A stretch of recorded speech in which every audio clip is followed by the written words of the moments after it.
Officially live on YouTube. Ready to go. We had to do something about your background. I know mine's not great, but what are we doing here? You're laying down, sprawled out. There's art behind me. Yeah, but we're a podcast, brother. Oh, all right. Well, I'll tell the 4 people that are going to tune in tonight to give some suggestions. Let's get you a green screen or something. I don't like the way those look because it's like all blurry and stuff, and I don't know what to tell you then. It's a Wednesday night. I'm relaxing. All right. Well, we are officially live. Welcome to the Card Foundation podcast. This is episode 283. I'm your host, Danny Tancredi, here with Johnny Tancredi, our other host. And this, I mentioned it's episode 283. And we're on Spotify and Apple. Anywhere you download your favorite podcast, leave a 5-star review. Do we get anything on Apple? Probably not, but let's check anyway. No, nothing. Still at 4.9. Yep, and we're still at 86 total reviews on Spotify, so help your boys out. Let's get this number up. 2 seconds, leave a 5-star review. Don't even have to leave a comment on Spotify. Just click 5 stars, and you're moving on. So nothing better than that. So easy. And hit us up on Apple as well. We're on the socials on Instagram and X and TikTok at Card Foundation Pod on those platforms. And patreon.com/Card Foundation Pod. Sign up today, get access to our Facebook group, the live edition of the show, which is streaming right now via YouTube, and ProWrestlingTees.com/Card Foundation Pod. Yeah, so let's get right into it. No wrestling news to really talk about this week, although Raw was pretty good the other night. You had the whole Seth Rollins and Roman Reigns I guess face off or promo. That's kind of been Roman Reigns' MO now, is like leading up to the big match. He kind of has his style of promo now that he's been doing. So him and Seth are kind of building up for that big match. You had a bunch of stuff going on with Oba and Lesnar getting ready for that match. Also, Chad Gable won the Intercontinental title gauntlet to face Penta at SummerSlam. He is from Minnesota. So we all know how much Danny loves when the hometown tale as old as time. When the hometown guy gets his title shot, we all know what's going to happen there. I don't believe Gable's ever won a belt. So he has. Well, not individually. No, I believe he has. I don't think so. Are you sure about that? I feel like he was like U.S. champion. You could fact check me, but I don't think he did. His individual title, if you want to count it, is the Speed Championship. Yeah. So yeah, 2-time Raw Tag Team Champion, WWE SmackDown Tag Team Champion, and NXT. He has the trifecta of tag titles. Kenny F and Powers, welcome. And not that I know of that we're related to those guys. Nope. We're just the Card Foundation podcast, brother. That's it. So yeah. So that's kind of everything on the WWE front as of right now. Everything's the lead up to SummerSlam. So let's get into some card news, because there's a whole lot to talk about this week and coming out this week. Obviously, it's Fanatics Fest week. That's what we're going to be talking about in our Card Corner segment this week. All the biggest hobby news will be coming out this week. Any announcements for new product or any announcements for the hobby, I feel like, this is a big week for the hobby. Obviously, Fanatics owning Topps and, kind of being in the forefront. But it's really an event for sports, for the hobby, for memorabilia, for merchandise. I mean, it's kind of grown into this, I don't know, this like national on steroids type event. And we're going to be there. We're going to be there pretty much all weekend long and all week. So we're going to talk about our plans and, what's going on for wrestling fans, for the WWE fans, what else is going on, and then what we're going to be doing with all that. So that'll be coming in Card Corner. And just a couple more pieces of news before we get there. It's going to be not the longest episode this week, kind of more condensed, but just to the point and full of information. So the next bit of news was from PSA.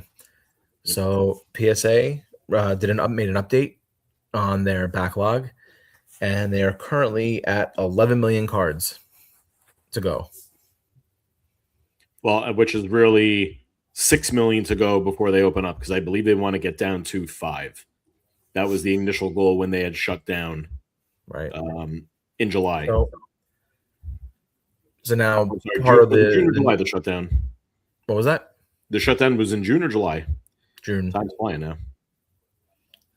So, some of the news that has come out of Fanatics Fest is that PSA will be there. They will have a booth this year. They did not last year, but they did the first year. So they took a year off last year. This year they're back with exclusives. And they announced they will be taking submissions, cards, comics, magazines, ticket stubs. What do you think of this? Because with an 11 million card backlog, should they really be taking on any more, cards at this point? Well, it's to be determined what they're going to allow, but it's going to probably be the same tiers as what they already have still official. Like, you could still submit Express to PSA. It's not like you can't. It's just you can't submit value stuff. Right. Now, can you submit value level of tickets and magazines and whatever else? That's left to be seen. I don't know what they updated and what their policy is on that, other than the cards.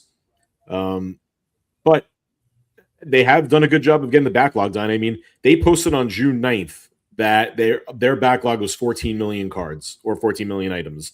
So the fact that they've cut that by 3 million in a month, that's pretty damn impressive. And we knew that was going to be the case. We knew that they just needed a strict catch up. If you keep accepting submissions, that was going to be the case, even though PSA's words, not mine. They said they would never do this, but they ultimately chose to. And look, my stuff is flying through the submissions now. I think I sent in at a little higher level than value. I think it was like maybe the $32 mark for bulk. It's in grading already. And I sent that in last month. So they're moving. It's good to see that they're moving. I don't mind them accepting submissions as long as they keep it structured the same way as they have it on their website at Fanatics Fest.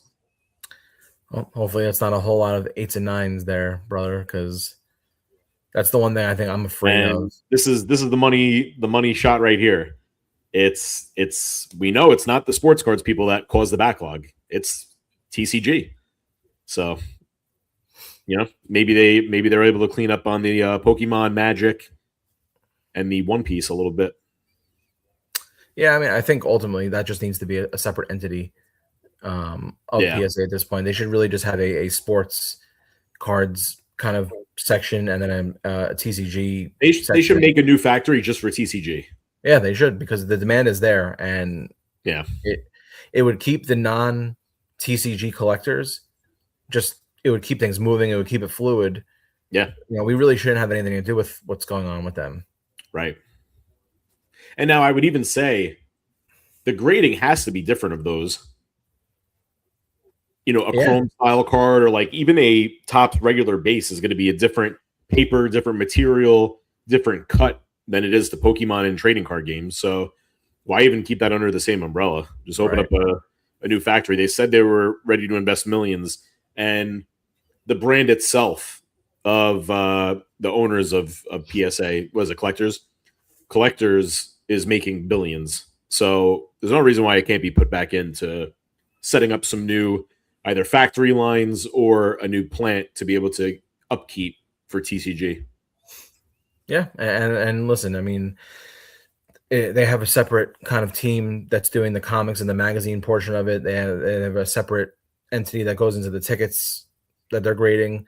So it's not like it's out of the question just to have subdivisions within PSA to take care of different collector bases and different products, because at the end of the day, you're right. I think it is different enough where that can be warranted.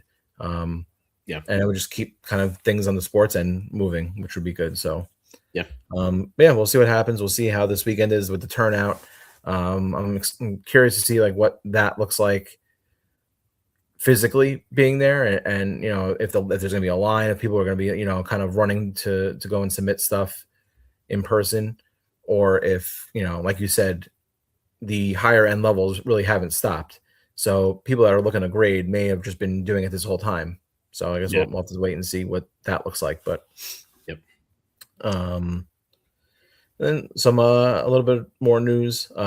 Huge sale happened. I think it was like a day or so ago.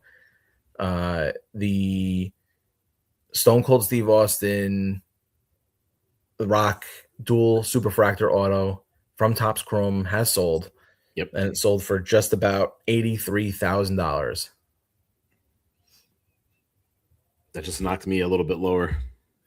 I expect you to get someone commented on, I think, Instagram. I mentioned that, so that popped me a little bit. I was laughing, but I'm not surprised. Huge sale. I'm not surprised. This card to me would have at least been, I would have ballparked probably 50 to 75.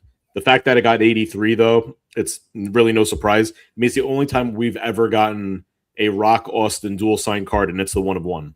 It wasn't a sticker. I believe they're on card autos, and it's a perfect card. It's the biggest rivalry in pro wrestling history, Rock and Austin, maybe outside of McMahon and Austin.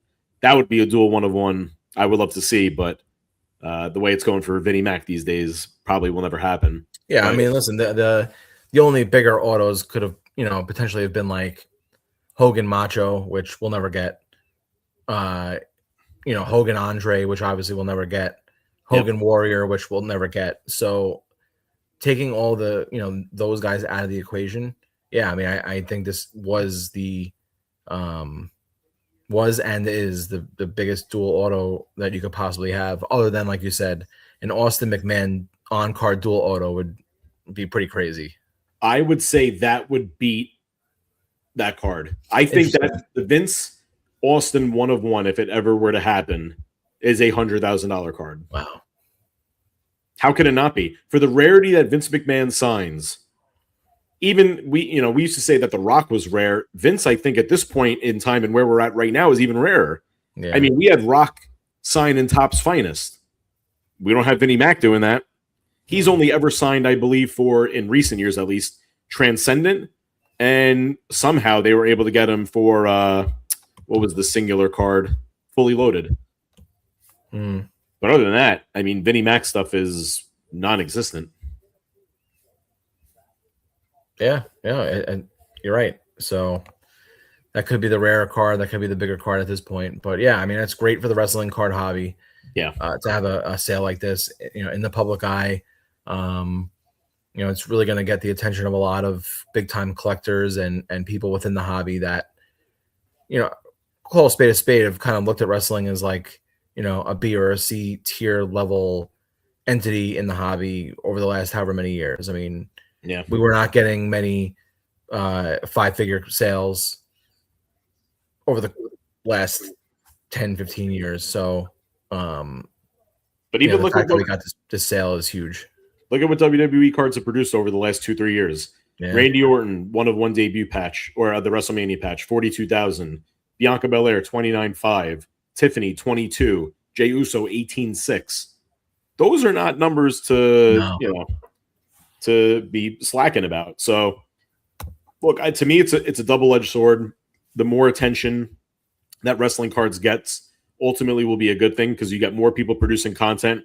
Maybe Topps takes the next step to say, look, wrestling is popular. We're doing great in selling cards. So now we want to do more for the WWE fans and maybe produce either, new card lines, or they expand on what they're doing with Chrome and, potentially Stadium Club or Heritage or whatever else they want to do.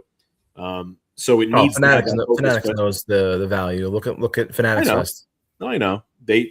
WWE is the one that always sells out. Maybe a couple athletes here and there, but it's always WWE doing numbers. They have the most popular installation of the weekend. Everybody hangs out in front of the entrance ramp and wants to do their entrance and wants to watch who's going to come down. And I mean, it's one of the more popular areas of the show floor all weekend long. It's a staple for the Fanatics games. It's the WWE the WWE talent sells out of all their meet and greets. Some of the biggest podcasts that are going to be going on all weekend involve WWE talent. So, yeah, I mean, they know this is legit, and I think from now, going forward, it's just going to get bigger and just bigger. Yeah, I was gonna say the double-edged part, though, is that there's more scamming, more not so, safe collectors to deal with. Getting involved listen, out of it, but you're gonna start territory anyway. You're gonna start to get away from like the collectors like us and our group of friends and our group of people that listen to the show, and you're gonna be getting more of the YouTube influencers that want to get their hands on some of this stuff and take a shot, because at the end of the day, a lot of those guys, the bigger and the higher end dealers and the bigger personalities within the hobby, they are chasing those 5-figure cards, those $10,000 to $50,000 cards. So if that happens to be wrestling, they're gonna try and get their hands on it. So right, yeah, but yeah, no, congrats to the seller, congrats to the buyer. Monster sale. I mean, awesome to see, and hopefully we get a couple more of those coming up in the future. And it was Raw. Yeah. So again, with one-on-ones like that, the PSA 10 doesn't matter. No, it doesn't. But you would think, like, if you had an $80,000 card, you wouldn't it be in a slab? Just from the protection point of it. Yeah, I mean, the auction house might have been the one that says like it's got to be in a slab. So really, that's their call. Yeah, no, I think just for me, if I pulled a card that big, when you're pulling it right off the bat, that's not a $5,000 card. I'd probably would have thrown that in a slab just to authenticate it and protect it. But yeah, real quick, Mr. Powers, we're in Long Island, New York, brother. East Coast. Shout out the New York Knicks. All right, so let's get into the last bit of non-Fanatics Fest related news with WrestleCon Minneapolis. So WrestleCon typically puts on, I guess, like, what is it, 2 events this year? 2 events at this point, like a SummerSlam event and then like a WrestleMania event. For what, WrestleCon? Yeah, so WrestleCon kind of coincides with those 2 events. Typically around that, and then I don't know if it's WrestleCon themselves. I know there's always a North Carolina one. And then there's that Indianapolis show, but those aren't WrestleCon, I believe. No, I'm saying like the WrestleCon, it's like the WrestleCon name. Yeah. So this year SummerSlam show is no different. They're going to be in Minneapolis for SummerSlam weekend, July 31st to August 2nd. A huge list of names so far. I'm going to read the majority of them. We got Nikki Cross, Eric Redbeard, Taylor Rotunda, Dexter Lumis, Sting, Kurt Angle, Megan Bayne, The Berserker, Booker T, Scarlett Bordeaux, Harley Cameron, Alexis Celine, Andre Chase, Mike Chioda, Ciampa, Christopher Daniels, DDP, Demolition, Ted DiBiase Jr., Spike Dudley, Ric Flair, Mick Foley, Katie Forbes, Greg Gagne, Francine, The Godfather, Chavo Guerrero, The Hardys, Julia Hart, Headbangers, Mark Henry, Honky Tonk Man, The Inspiration, JBL, Killer Cross, Killer Bees, Jerry Lawler, Jushin Thunder Liger, Lita, Rick Martel, Maurice, Kevin Nash, New Age Outlaws, Papa Shango, Jake the Snake, JR, Sandman, Mike Rotunda, Jinsei Shinzaki, Mina Shirakawa, Shotzi Blackheart, The Steiners, RVD, Tekla, and more. It's going to be a strong show. Which, looking at the names, I think it's like, it's the guys and the gals that are typically at all the shows at this point. They kind of do the circuit. They go to all the big autograph shows. These are names. Mick Foley's into one. Well, because now he's not. No, I know. Legends deal anymore. Mick has done a decent amount, but he's going to be on the circuit more. I mean, getting the New Age Outlaws together is a newer thing now. They haven't done that in a little while. But yeah, no, it's going to be a great show. Yeah. So, and remember, just because we get them for the big event typically doesn't mean that the rest of the country does. So, like, right, that's true. To us, Harley Cameron's been on a few East Coast shows. Megan Bayne has, but like for the Midwest to West Coast, not necessarily. I mean, a name that I saw that stuck out immediately to me is Jinsei Shinzaki. I don't know if I've ever seen him on a show, at least the one that I've been to. So that's kind of cool to see that. And obviously, Jushin Thunder Liger he's retired now, but he's still coming here to do the shows. So that's cool to see too. You got a few of the Wyatt Six. What was that? You got a few of the Wyatt Six. They're going to start making 5 of the 6, yeah. So, Yeah, so if you're in the Minneapolis area for SummerSlam weekend and looking for something to do, July 31st to August 2nd, definitely hit up WrestleCon. I know you've been to the one around WrestleMania in Philly and in Yeah, Vegas, and it's a pretty well run show from what I hear. it is. Yeah, it's usually a breeze. No, lines are never like too crazy. Although for top talent they can be, Yeah. but yeah, ultimately it's a really nice show. All right. So You let's got get anything? into some purchases. I think. Well, did you pick up anything? Well, this will be the quickest purchases we've ever done because I didn't get anything, which makes sense with Fanatics Fest coming this week. I'll have some purchases for next week. I'm looking at the Facebook group in the chat. Only Russ Saylor posted his Yep. purchase. I think everyone was sleeping this week. Yeah. So Russ Saylor, the spotlight is on you this week. Don't know what I posted, but I got HBK from Royalty, Woods out of 50 and a base from Exalted, Kofi out of 5 and out of 99 Exalted, a Kofi out of 99 from Chrome, and a Jerry Seinfeld redemption from Series 2 Blaster. That's wild because getting any hit out of a Blaster from Series 1, Series 2, or Update is like, it feels damn near impossible. Yep. So congrats on that. I mean, that's a big card. That's got to be at least a rack or so. Yeah. Maybe 1,500, 2K. Not only is it hard to get an auto out of a Blaster, but to hit an auto like that, which was a redemption. But I mean, And short printed. those the first pitch celebrity autos are super hard to hit, and of a goat like Jerry. So shout out to Russ for that. I know immediately there were a couple of names in our Facebook group that were looking to purchase it. So if the price is right, I know Russ will probably end up moving that card. Yeah. That's see like that, and that's a card. That's an example of a card where it's like, if you're a Met fan, a wrestling fan, or I'm sorry, a Met fan, a baseball fan, a Seinfeld fan, that's like a must-have. Yeah. That's an insane pull right there. Yeah. And then shout out Ryan Box. Listen, we'll still shout you out on the show if you're stacking up on the Nikolai collection. No shame in that. Teach their own. Yep. All right. So, wow. Fast flying through the news, flying through the purchases, but we knew that this episode is going to be the meat and potatoes, the preview to Fanatics Fest. We'll take one quick commercial break, and then we're going to be back right after this.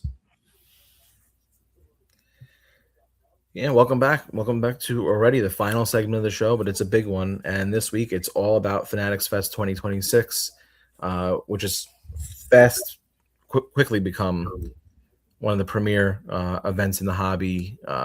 I'd say since its inception. This will be the third year of Fanatics Fest. Danny and I have been to all three. We went the first year last year. We covered it for the pod, and now this will be our second year covering it for the pod. So we kind of just wanted to talk about what's going on, who's there, who's doing what, some of the different segments, some of the different parts of the show that are pretty cool to see.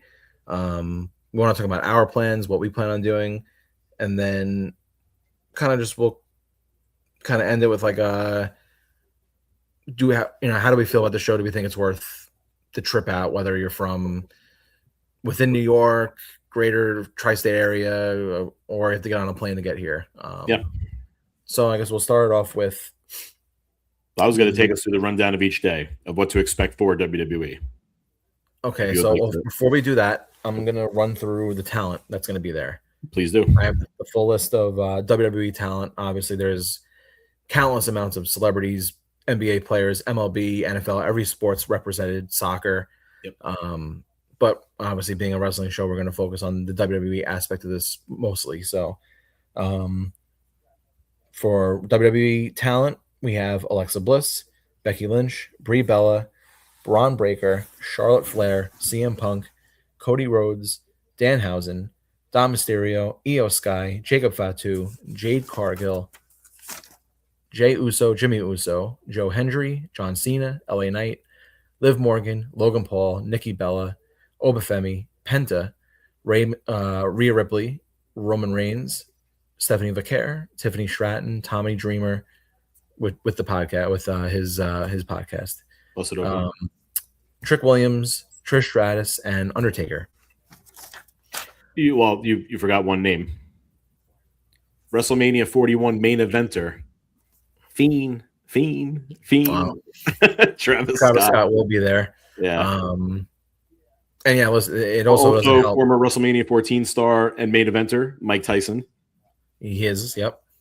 And was he ever on? Oh no, he was on WWE. Actually, WrestleMania Andre the Giant Memorial Battle Royal contestant Shaquille O'Neal and Gronk. The stars are out. They are out there. They also Saturday night, which I forgot to mention earlier, is Saturday night's main event at Madison Square Garden in New York City, literally 5 or 6 blocks away from where this whole thing's going on. So New York City will kind of be very wrestling and WWE centric over the next couple of days. So why don't you take us through those days and so now this is stuff that are going to be going on. What I'm going to run through right now is all the live programming, the panels, the podcasts that are going to be featured. This is not photo op or autographs, but the schedule was released for what's going to be going on throughout the weekend. So Thursday, July 16th, only 2 live panels for WWE, which the first one being called WWE Now, which is going to be located at the Home Team Village stage at 2 p.m. That's going to feature Sam Roberts, Megan Morant, and Trick Williams. And then at 6 o'clock that night is going to be a massive one, a live streaming of What Do You Want to Talk About with Cody Rhodes, and he's interviewing Tom Brady. So that's going to be at Center Stage at Fanatics Fest. I'm sure there's going to be a monster crowd watching that one. We get into Friday, and First Take Live is going to be at 9:45 a.m. They have not announced who's going to be there. It's just mentioned WWE superstars. So that's going to be Friday morning, July 17th at 10 a.m. Then you got the Impulsive podcast, and that, of course, features Logan Paul, Odin special guests. Nothing else has been announced other than Neon attending, who's a streamer and influencer. Puka Nacua also. Oh, okay. It's Puka Nacua. And then Logan Paul back at it again at 1 p.m. on the Stephen A. Smith Show, and that is at the Home Team Village stage. And Logan Paul's Impulsive will also be at that same setup, the Home Team Village stage. We head into Saturday, July 18th, and we got a lot of WWE happening that day. What's Your Story with Stephanie McMahon, 10 a.m. at the Home Team Village stage again. That's going to feature NFL legend James Harrison and WWE reporter or interviewee Chris Van Vliet. He's going to be there. 12 p.m., we have the Impulsive podcast yet again at the Home Team Village stage. Also at 12 p.m., You Can See Me Now, a live Q&A with John Cena. That's going to be at Center Stage, and that is only advertising John himself.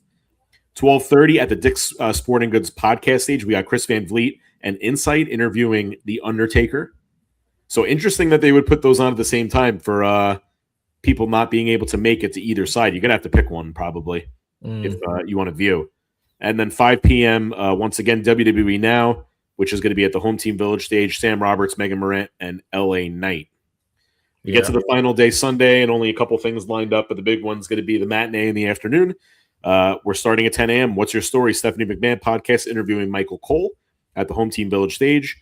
Busted Open is going to be at 11:30 at the same thing, Home Team Village stage. We're going to see Mark Henry, Bully Ray, Dave LaGreca, Tommy Dreamer, and special guest Jade Cargill. At 12:30 p.m., we're going to have the Bellas podcast.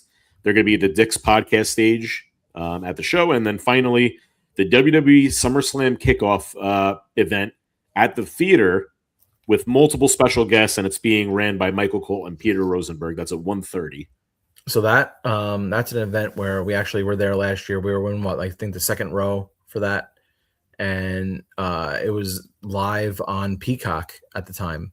And that's a big event where they kind of run through the card for SummerSlam so far, and they'll bring out the superstars, talk to them about the match. They, face-offs and stuff like that happen. So that if you're a wrestling fan, it's definitely worth seeing. Yeah. I mean, there was all the stars came out last year. We saw, I think, Triple H, John Cena, Tiffany Stratton, Seth Rollins, Braun Breaker, Rhea Ripley, Uso, Rhea. It was a who's who of your top WWE stars. CM Punk. Yeah. Remember he This is gonna be fun too. The stuff with CVV interviewing Taker is gonna be a good one. Yeah, and it's cool that Steph is doing multiple days, sit down podcast style. I'm excited to kind of get up and close for that. Yeah. Steph is, one of the biggest names in wrestling, just in history. And, if you're a McMahon, I don't really have to say much, but yeah, it's cool to see her kind of get involved and doing stuff like this. So, I've had a couple friends meet her, just running into her at like different things, and they've always said like she's the best, like always very friendly, interactive. That's always great to see. You'd hope that a lot of talent acts that way, but and with the stuff that we didn't even announce, there's going to be stuff popping up all weekend long too. Like last year, Jacob Fatu randomly came to the Tops booth. We ran into DJ Khaled, Eli Manning, Tom Brady doing their WWE entrances coming down the ramp. So you never know like what's going to happen on the floor. Like there's just going to be random pop-ups throughout the whole weekend. That's the most overwhelming thing, I think, is like, where is everybody? Where is anyone going to pop up? Like all of a sudden you'll be like standing and looking at a booth. You'll turn your head and you'll see like 50 people running in one direction with cameras and shit. And all of a sudden it's like Cooper Flag is shopping at a card table. Yeah. And it's like, oh, okay. There was a point last year I was looking for Danny and I bumped into Nick Khan. Yeah. And all of a sudden I took my phone out and I was like, oh, like, I wonder what's going on. And then Michael Rubin walked over, and then it was kind of like everyone was kind of like conglomerating in this one part of the show floor. And I'm like, oh, wow. All right. This is pretty crazy. So yeah, you're going to run into stuff like that the whole weekend. So I think it's a good time to talk about the setup of the show, what to expect. It's not a card show. It's not a trade show. It's kind of everything. So you're going to have installations from the biggest entities in sports: MLB, NFL, NHL, NBA. You're going to have, WWE, obviously they have their entrance ramp, ESPN, all these different companies have these big installations where you can go in, you're going to have people there. You can, participate in like different activities, throw, baseballs, do batting practice, shoot a basketball, like stuff like that. You kind of just walk the show floor and you can do these different things. Then there is a portion of the show floor, which are card dealers. So I think they're going to have 250 tables of card vendors setting up as if it's like a random, card show, like you and I and everyone that's listened to the show is used to. Walk up to a table, they're going to have dollar boxes and, cases and slabs and all that kind of stuff. You can go shop and look, for different cards. A lot of the bigger names in the hobby and a lot of the bigger shops in the hobby are going to be represented there. So you're going to have like, your Card Collector 2, your Roth Cards, your Santiago Sports, all those kind of YouTube personalities. They're all going to be set up there. And then you're going to have your bigger shops. So you're going to have Bleakers is going to be set up. Bodega Cards is going to be set up. They're actually, the two of them are doing the trade night on Friday night. Yep. You're going to have that kind of stuff. So you can go around and you can, look at your cards, buy your cards and all that stuff. Yep. Companies within the hobby are going to be represented. So you're going to have PSA there. You're going to have Fanatics Live doing breaks the entire show. You're going to have Tops, obviously, is going to have one of the biggest booths and installations in the entire show, which makes sense being a Fanatics company. Mitchell and Ness lids. There's a 46,000 square foot merch village. Yep. That's just the merch, where every entity that we just discussed, all the sports leagues, all the different, media companies, are all going to have their merch. So you're going to be able to buy a jersey of basically any athlete you want. You're going to be able to get exclusive t-shirts, hats, pins, all that kind of stuff from all the sports leagues, from the WWE, from Mitchell and Ness, Target has a booth, I think, this year. Yeah. Disney is having a thing this year. Yep, Disney is doing an exclusive with the NFL where they're going to be doing I think it's Roger Goodell and Taylor Rooks are doing a Disney fantasy draft as of in like NFL style. So like, who would be the number one pick in Disney if it were an NFL draft? And then they're doing a kind of like a exclusive merch drop that coincides with that. Yeah. So yeah, I mean it's all of that stuff plus your meet and greets, which is on a separate floor. So on the bottom floor, you have your meet and greets, your photo ops. You have more of like local sports kind of section. So like the Mets, the Knicks, the Islanders, the Giants, all the local New York teams are going to have their booths downstairs where you can go and you can meet players and you can listen to different podcasts. WFAN radio is going to be there broadcasting all weekend long. You can listen to, live radio shows that you're used to listening to on the radio. They're going to be there in person. There are different stages that are going to be set up throughout the show. There's center stage, which is the biggest stage. Those are going to have the bigger shows. LeBron James is doing something. Tom Brady's doing something. I think they're doing like the FIFA, the championship game is going to be broadcast there on the final day. And then it gets progressively smaller. So, for instance, there's like a Dick's stage where it's probably the size of like half of an installation. The stage comes up to like my waist. And they bring in talent all weekend long, just doing live podcasts from there. The Bella twins are going to be doing something there. Last year, they had like a Mets thing that we watched. Yeah. And all while this is all going on, you have athletes popping in and out, walking around. We saw James Harden walk up and just start shooting basketballs right next to us where we were standing. Livy Dunn, remember we were just standing there like trying to figure out where we're going to go next. Livy Dunn just popped up. We said hello. And that's it. It's crazy if you're a sports fan, if you're an entertainment fan, I think it's become like a must attend show at this point, just because of all the different things that you can do and experience now. Yeah. To me, this supersedes the National by far, just for the athletes they're able to bring in. The fact that you still have the entity of buying, selling, trading cards like it's a card show, the interactive games that you could play, the content that you get to consume throughout the weekend. There is no convention like it on the planet. It's number one, top of the food chain. And no disrespect to the National, it's great. But the National, I would say, is for like the true collector, which at the end of the day we are. But if you're not there solely for cards, there's really nothing else for you to do there. You're just looking to buy, sell, trade. That's it. The meet and greets that they do have, they're nice and all, but it's the same legends on repeat over and over again.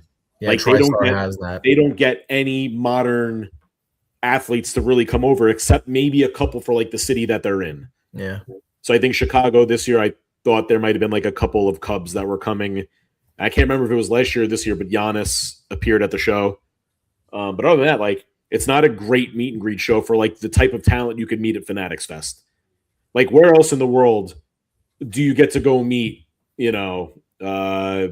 Justin Jefferson at an appearance, or Cam Schlittler, rising star pitcher for the Yankees? Like, he's popping up. He's going to be doing photo ops and autographs all weekend.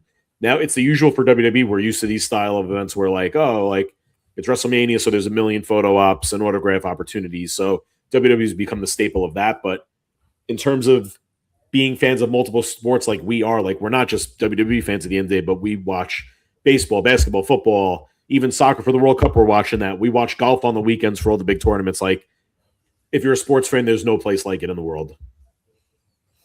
Yeah, and I think that with the National, obviously we've been to the National, and the National will always have its place within the hobby. And that's a great show too. It's awesome. I love it. But I think I liked what you said about if you're not there for cards and strictly just buying and selling and trading and whatever, it really isn't much else to do. They have panels and stuff like that, but in my opinion, they just never really got to that point where like it's like must see kind of stuff. Yeah. But I mean, you're basically taking like WWE World at WrestleMania where they have all these meet and greets. I mean, you have everyone that I just listed is basically anybody that's in WWE at this point. You know, all the champions are going to be there. Obviously, it doesn't hurt that they're having a big show there on Saturday night, but that was all based around Fanatics Fest.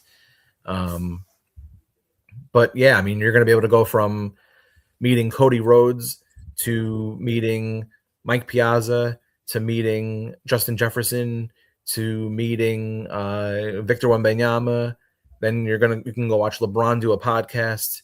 You can go get a bite to eat, go walk around the shops, come back and see Cody Rhodes and Tom Brady do a podcast together. Like, where else are you ever going to see that? Right. Sunday there's like stuff in the morning, a Travis Scott concert, and then you can watch the final game of the World Cup all in the same room. Yeah.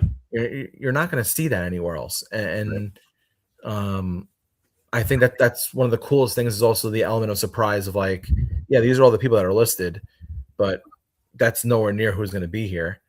There were people that random people popping up. There were people that we saw last year that were like, I didn't know they were coming. Like, they weren't on the list or whatever. And yeah, there's people even like today we saw a list come out of, some of the names that are going to be doing stuff. And we didn't hear about that last week because I think as this gains traction and, more people are getting involved, people want to get involved and do certain things. And like, we're seeing a lot of athletes come and make announcements. I wouldn't be surprised if LeBron announced this weekend where he's playing next year, because he's going to be in front of hundreds of thousands of fans doing his thing. Like, ESPN is doing SportsCenter and First Take live from the show floor. Where else are you going to be able to make an announcement like that and get the reaction that you want to get? I mean, how cool would that be? So, yeah, I mean, it's a huge event. It's certainly grown from the first one. We were at the first one, and I would say the first one was a lot more like a national, whereas now this has just grown into, a show that's very hard to describe. So yeah, I think, obviously New York, greatest city in the world. Don't have to say that. Home of the New York champion, world champion New York Knicks. That's all I need to say at this point. Everyone knows how we feel about New York. But if you need another reason to come to New York, this is definitely one of the weekends to do it. Yeah. I mean, they said they were going to take Fanatics Fest on the road, which they haven't yet. I remember they announced Pittsburgh, and it was going to be a thing, and then it kind of just like dissipated. Yeah. I see this. We might not have it in New York too much longer. I could see this thing making its way out to like LA. Certainly. You know what? I think logistically, it's also just very tough. Like, you almost have to see this show to understand how tough logistically this would be anywhere else. Yeah, you need like, this is not an easy show to put on. The Javits Center is a huge convention center. Yeah. So I don't know, but for us, I know Danny has a couple of meet and greets that he's planning on doing, but we will be getting as much coverage for this event as we can. We're going to be at all the live panels and podcasts, taking video, taking pictures. Danny's going to be making TikToks all weekend long from the show floor. Stay tuned to the Instagram account. We're going to be posting just as much there. And yeah, it's going to be wild and just, I don't know. It's just going to be crazy. So, but you and I are going to be kind of documenting as much as we can for fans of the show and our listeners, and just to kind of show everybody what this show really is. So, yeah, if you're there, I mean, we're gonna shoot our shot and try to get talents lined up. We've reached out to WWE. We've reached out to agencies to try to get content set up. Hopefully we're able to this weekend. So be on the lookout for that too. We're trying to make it as, fun, entertaining, kind of like you're alongside us with the show this weekend as possible. Yeah. And if you're going, definitely hit us up. We'd love to meet up somewhere on the floor if there's any of you guys that are going to be there. We'd love to, see what you're picking up, see who you're meeting, what your plans are. Again, it is Thursday to Sunday, so it's July 16th to the 20th, or 16th to the 19th. Yeah, 16th to the 19th. So if you're not going to be there, definitely tune into all the social media accounts, Instagram, TikTok, YouTube video will probably come later on. We're all once we could put together all the stuff that we're capturing. But if you want immediate kind of coverage of what's going on day to day, that'll be on the socials. So keep an eye out for that. Yep. All right. So that's going to wrap up this week's episode. Appreciate everybody as always. If you watched the live episode today, thank you. All of our Patreon members, you guys are the best. Appreciate you being a part of the Facebook group, interacting with us, buying, selling, trading, and just being a part of the wrestling card community. Make sure you're following us along Apple, Spotify, wherever you download your favorite podcasts. And if you enjoy, please leave a 5-star review. We're on the socials. Again, follow us all weekend long at Fanatics Fest on X, Instagram, and TikTok, Car Foundation Pod. And if you want to support us, buy a t-shirt, prowrestlingtees.com/Car Foundation Pod.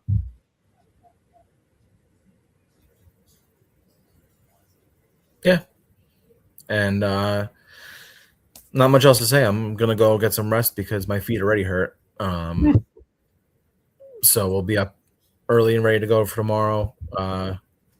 Tune in all week, and we'll see you guys next week for episode 284. All right. As always, don't get caught looking. Start collecting.